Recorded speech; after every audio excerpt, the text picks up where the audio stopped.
Did you know about that? What? I didn't hear. You know, that thing I've been telling you about. It's been a game changer for me.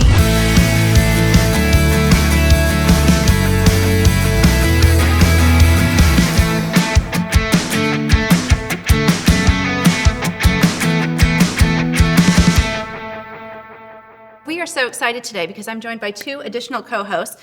I've got Katie Diamond, who is the executive director at ACT here in Ridgefield, as well as Lisa Spears, who is the founder of I Do Part 2.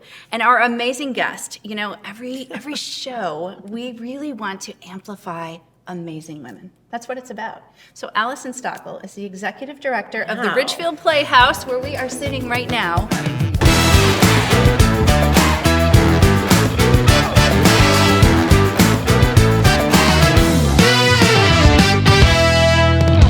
The Playhouse itself is the old auditorium of the the old Ridgefield High School, Right. which was built in 1909, and then the theater was built in 1929, and then it was really always the place that people came for the culture of the town. So just a little bit of history. When the Playhouse, the building closed down from being the high school and it was moved up in the Ridgebury section, the main part of the building became for like Boehringer Ingelheim, and then Air Age was here, and now Chef's Warehouse is here. But this originally was just closed down. It was a time capsule, and it wasn't until 1998 when a group of townspeople came together and they said, we want to reopen this for originally it was a movie theater and a performing arts center. We still do films here, but we mostly do all live performing arts and show on the screen Bolshoi Ballet, Metropolitan Opera, National Theater Live. And it's also a place for local dance companies to come and use, and we do a lot. You do a lot. You do it all. Yeah. I got involved in working in television at a very young age. When I was 19 years old, I started working at CNN, and but then nobody knew what the hell CNN was.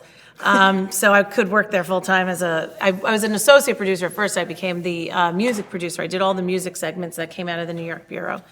And I loved it. I just loved writing. I loved music. It was great.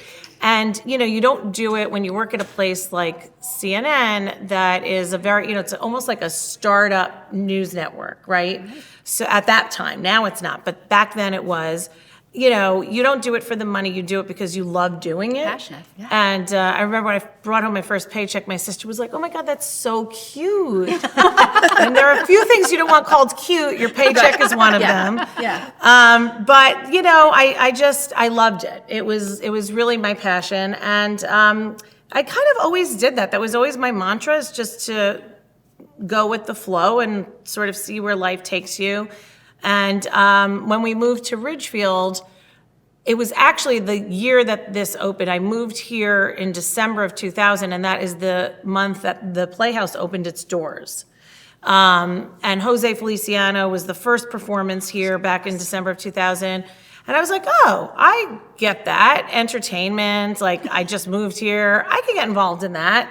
And I did. And then I joined the board. And a couple years after that, I became the executive director. And I've been here for 22 years. Yeah, the Playhouse has been open for 22 years. I've been here like 21 and a half. So awesome. So take me back to, okay, you're 19, you're at NYU. I went to NYU. So you're a student. So, I mean, you have to have confidence to walk in and, work at CNN. Were you always like that? So the funny thing is, when I started at CNN, so I started there as an intern. You did. And if I were to give advice to any young kid today that wanted to, figure out what they wanted to do in life, I would say just go with your passion. Don't worry. And intern any place you can to get the experience. So true. Because I can't begin to tell you how many people I know where internships turn into really big opportunities, right? Yeah. Anyway, so I started there as an intern, and I just stayed there. My internship was over, and I was like, I'm just going to keep working. Like, I just didn't leave. I was like George Costanza. I was just like, I'll do it. I'm just going to keep working. I mean, at that point, I was working for free because I was an intern, and I was like, hey, if they'll let me still do stuff, I'll do it. The paycheck. Was the paycheck like zero? Well, zero, then zero? when I actually started getting paid there, when I got hired, No, I was making like, I don't remember. It was so, Nothing, right? it was like Yeah. 20,000. It was, I think it was less than 20,000 a year. It was like 16,000 a year. It was ridiculous. But again, I wasn't doing it for that. I was doing it because I was like, this is really cool and I really love it. And then from there, but when I started, you're talking about confidence. I didn't really, I kind of watched what everybody else was doing. And that's how I picked up. And to be honest, even when I remember being a teenager waitressing and being nervous, like, oh, can I handle this? And then I'm like, if these people can do it, I can do it. I'm not any dumber than anyone else. I can, and I would just kind of watch what everybody else was doing. I'm like, okay. And you just kind of pick up on cues that people do. And I think, social cues are a tougher thing to pick up on today because so many people are not as social and they don't really go out and. True. But I think that is a big part of it. But after CNN, I went on to work at VH1 and MTV Networks, and was there for a long time, and just from there it turned into another show. I worked for the Food Network. I did a 2-hour special with my friend and the Two Hot Tamales. They don't have a show anymore, but they did then. In Mexico and traveled around. It was just, did stuff for the Travel Channel. It's just been sort of whatever came up, I would be like, sure. People would be like, do you want this job? I'm like, sure. That's the other thing is that I don't think I've ever said really no to a job, which has followed through to this day because now people ask me to do stuff and I'm like, sure, For instance, so now right here. my volunteering life has sort of turned into that same thing. Exactly. Sorry, when, Lisa. when you were growing up, did you go around and do like newscasts or did you put on plays or? It's funny because I think that my first love probably was writing. I wrote all the time.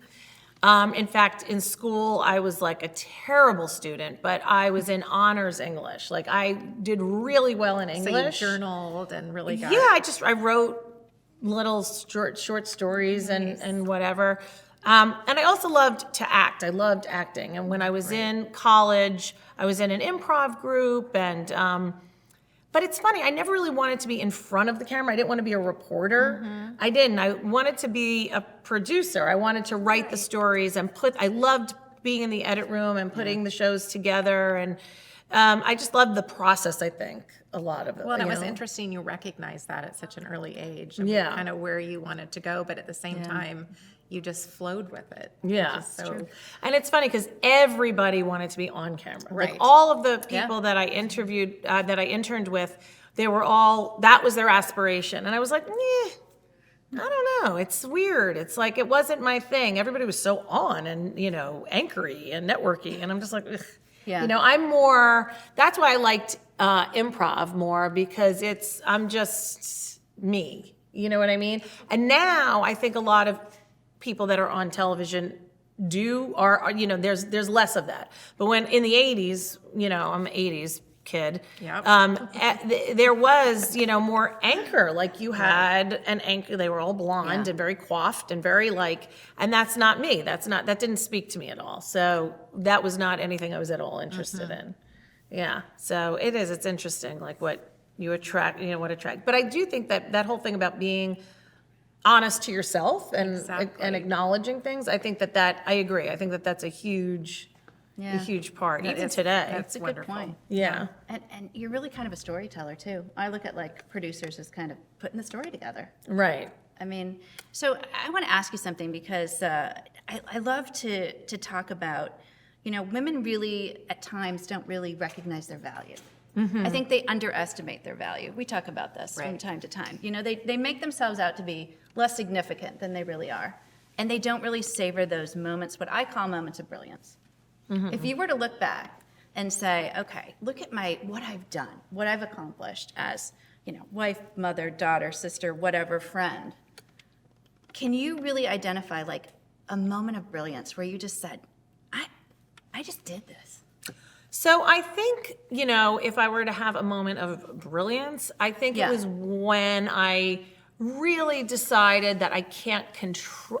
I remember sitting in my apartment in New York City and just being like, let it go. Just letting it go, to the universe and not being so concerned, because television can be rough. You can work your ass off and not be the person that gets the job. And it's for a variety of reasons. This one slept with that one, whatever it is. You don't look the part, you don't, they're like, whatever, but if you can sort of, I think, let it go to the universe and trust, and have an ability of trusting that, it's all going to be fine in the end. I think that really, honestly, that is how I live my life. And I think that was a pivotal moment for me when I actually physically let it go. I physically was like, I release everything.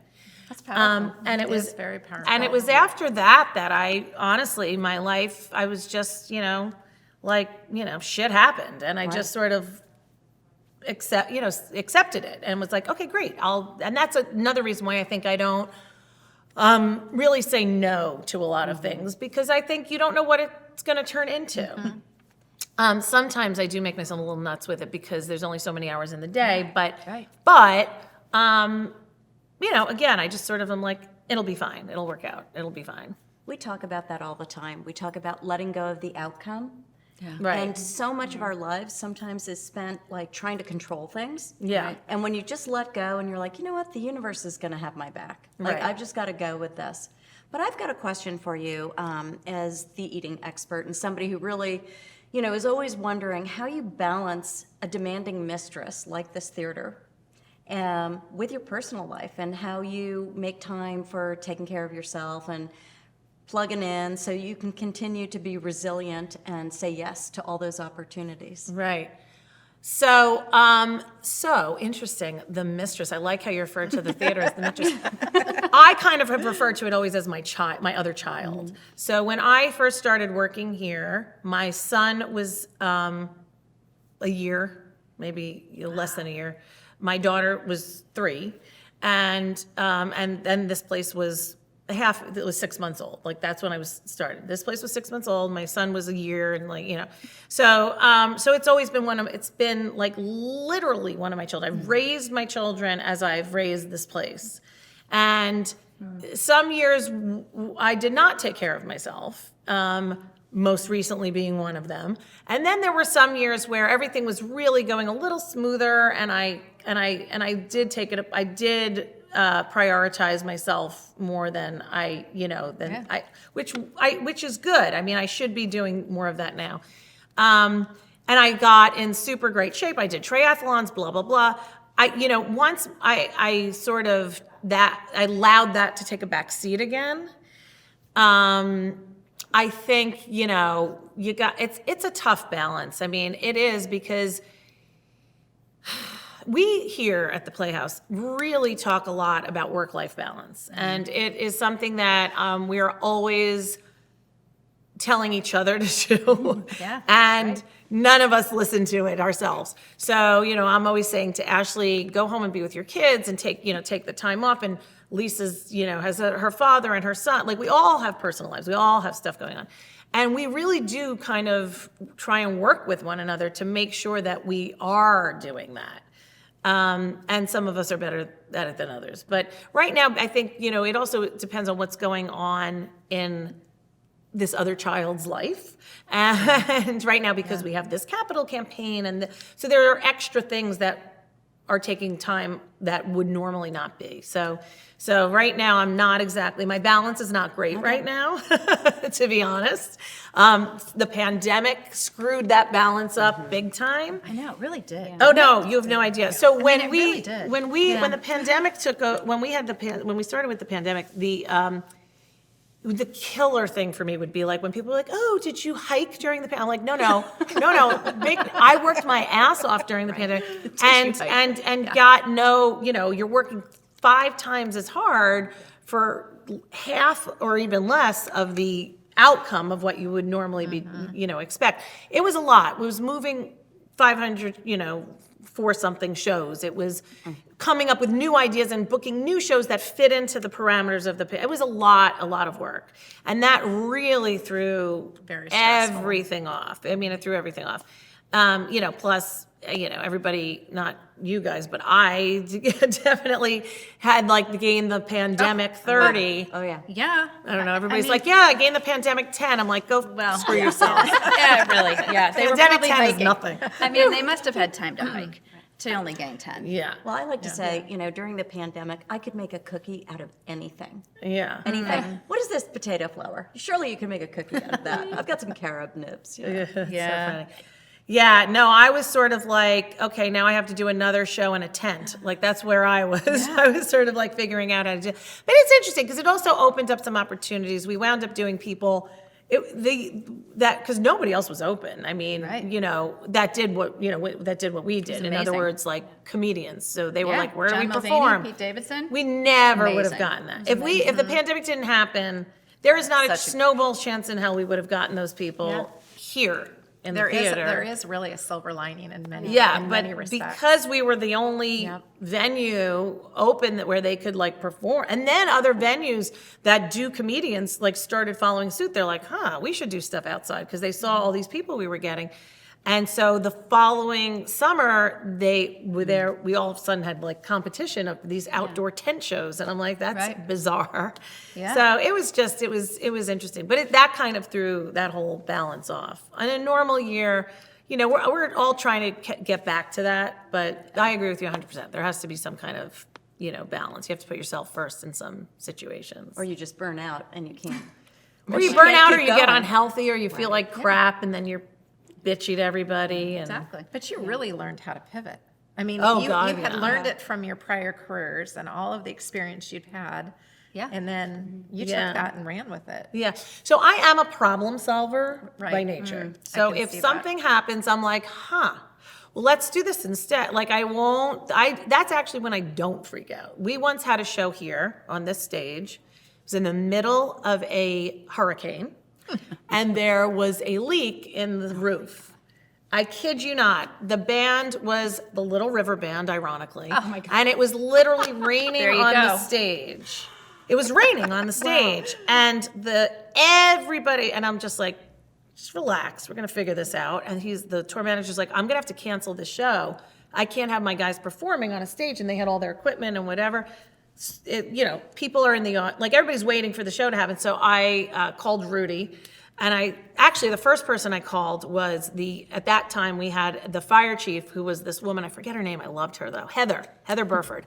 She was the fire chief then, and I called her and she said, I'm gonna get the truck, the fire truck that has the big ladder and a tarp, and they literally put a tarp down on top of the thing to stop the water from coming. In the middle of a hurricane, it was almost like a tornado. And I had like firemen on top of the roof, but it worked. And then they did the show, and the next day they had to come out and fix the roof, but we salvaged it. So, but anyway, so when the whole pandemic thing happened, I was like, all right, so how do we solve this? Like, what can we do to solve this? You have to. And I think that you have to have that mindset. You've always been so creative. I mean, that's like it's in your blood. It's in Yeah. your, it's in your body. And thinking outside of the box like that and pivoting like that, it requires a certain amount of creativity. Yeah, I do right? think that people that are good problem solvers are creative at heart, 100%. Yeah, because it's true, you have to be like, you can't always be, I was talking to somebody today and they were like, well, what are the policies and procedures? I'm like, we have them,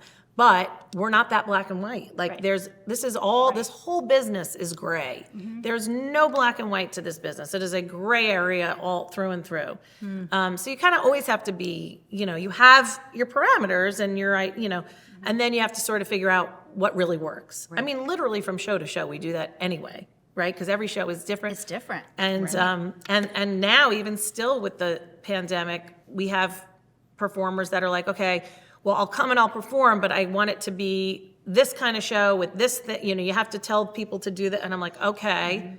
It's always very interesting because you have to deal with each performer, and each performer for every show is different personality, different in their needs, different. So. Yeah.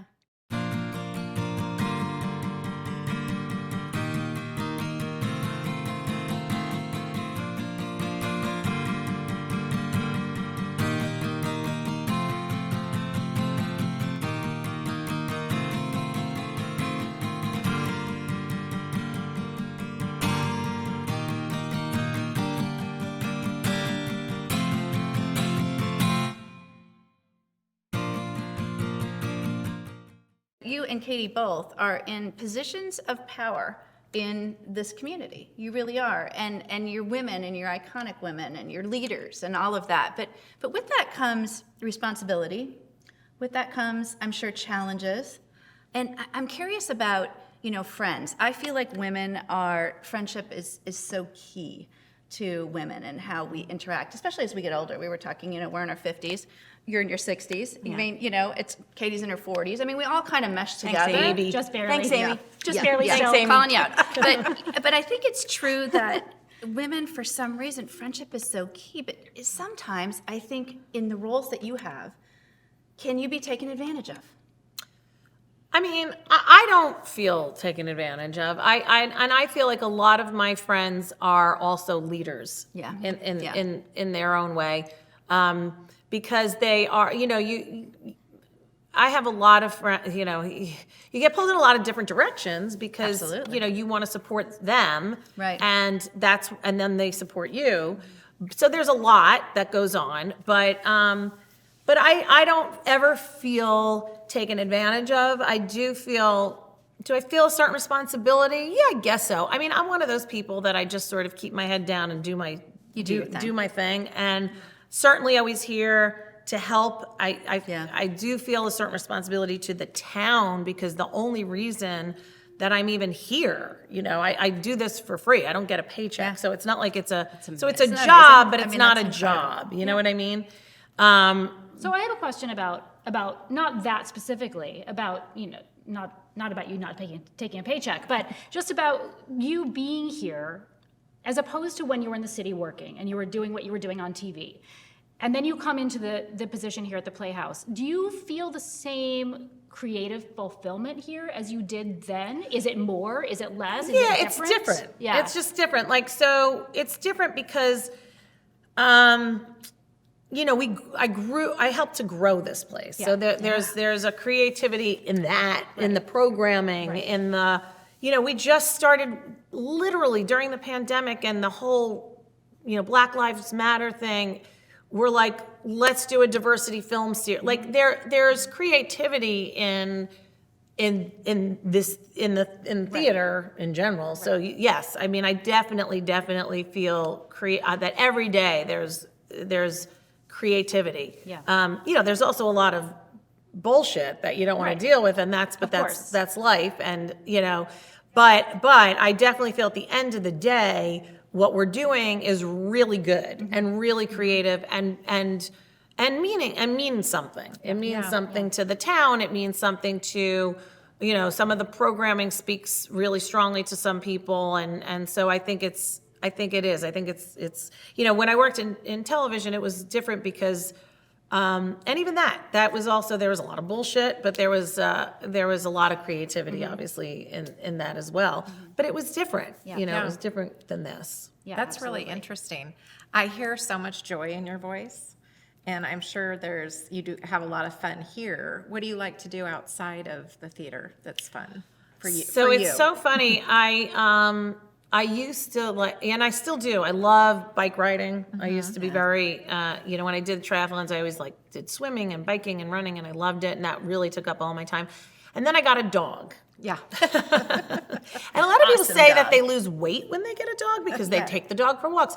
Does that The happen? opposite happened with me. I gained weight with my dog. Sitting with Charlie. Because, we snuggle together. I walk him, but I used to go out for hours and do really long bike rides, and I don't do that because I don't want to leave my dog alone for so long. Aww. So, I mean, it's a little obsessive. I'm a little obsessed with my dog. So, well, it's a cute dog. yeah, thank you. And so, but I do. On the weekends, I tend to I'm like, oh, I just want to go home, have a glass of wine, and snuggle up with my dog, and just kind of chill. Yeah. But I do that. But I also do go to other shows. So I don't. Here's the irony in everything in this whole thing is that I stay for shows here, right? I'll stay and I'll. Do you? You stay for all the shows? Not all of them, not anymore. I used to be here for every single show, but I have people now that do that. Like Jared is now here for most of the shows, more of the shows than I am. And if I do stay by intermission, I'm done. It's just.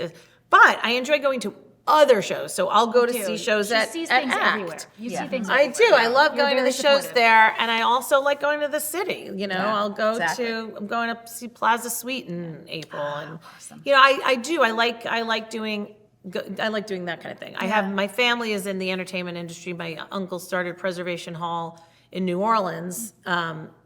60 years ago, actually, because it's the 60th anniversary. Wow. And, I'm going to New Orleans for Jazz Fest, and I just went to the McKittrick Hotel because Preservation Hall was there. So I go to, I like to, do other things that aren't necessarily here. Right. Here. You have to get away. What about writing? Are you still writing? You know what? I'm not. Isn't that funny?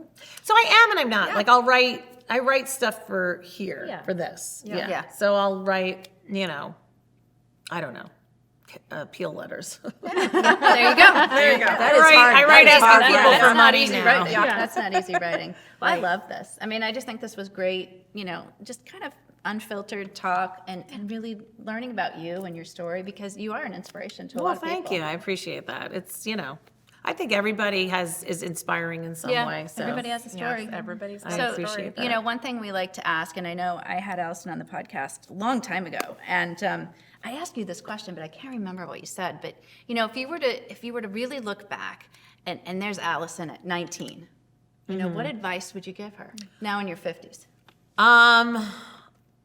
Don't do cocaine. No, I'm only kidding. Don't snort so much And coke. that's No, a I'm wrap. joking. No, I think I would probably say,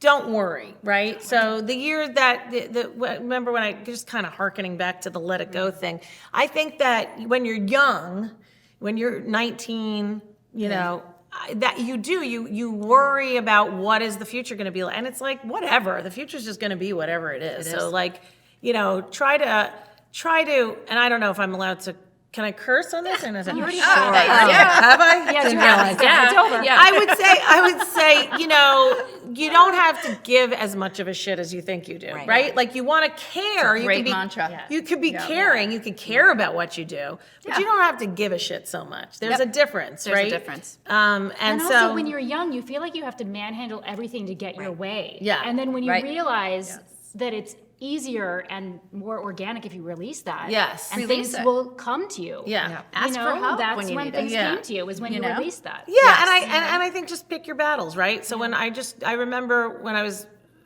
when my kids were little, I used to bug the shit out of me the way my husband would do the dishwasher. Like it would get me angry. I would actually get angry. I can kind of I would literally get angry. Like segment on this. I would be like, how do you run a company? How do you not know how to load a dishwasher? I don't understand. It's not that difficult. It's It's not that hard. common sense. It would bug the crap. And then one day I was just like, just let him load it. Like literally, just let him do it. cares? And then I would go back and I would change it. And I would reload it the way I knew that. You have to do it the right way. We have to do that, but yeah. But that's a good example of like picking your battles. Like I'm not gonna bust his chops every time he loads the dishwasher. Let him do it, and then So I think that's a good sort of life lesson in general of just picking your agree. battles and not really caring as much and giving as many. Somebody shits. said something once, and I thought it was so interesting. And she said, Kristen, if you could just let the energy go through you instead of coming out of you, That's things good. would be like so that. much I easier. like like that that. too. See how we learn? Yeah. And I talked with Brooke Baldwin a while ago, and we were talking. She was turning 40, and I was like, "Wow, you're so young." And she was talking about the fact that I really like to be in a position of power. And I think we all like to be in a position of power, but it's nice to not have that equate to control. Right. And I think that as we age and we figure it out, it's like we release that control. We can still be in power, Yes. but we allow that to unravel a little bit more. And what happens. Yeah. And shit happens. Let's be Yeah. honest. Shit happens. Yeah. Yeah, I think I also, I mean, I don't do it well, but I think also meditating is a really good thing. I was reading this article where in a lot of these schools in the inner city, they're starting their day in homeroom with meditation to sort of center these kids. Makes so sense. that, and I'm just like, that is brilliant. Why is that not a thing? Like, why are we not Yeah. doing that everywhere? Why is that not like everybody in the entire world when they get somewhere has to like meditate for like 10 minutes and just sort of it would solve so many problems. Yeah. You know, just focusing, meditating, and just I agree. letting things go. I love this. Well, this was great. Well, thank you. Thanks Thank for you your including time. me. I appreciate it. Absolutely. Thank you, Yes. Katie Diamond, for joining us. I know you'll be Thank joining us you. more. Yes. Lisa Spears, thank you so much. And thank you all for joining us today. You know, we love doing this. Yeah, And this I is think great. that the unfiltered conversations are so important. So thanks again for joining us. I'm Amy, I'm Kristen, and together we're better than gossip. and we love sharing ageless advice for timeless women. We'll see you next time.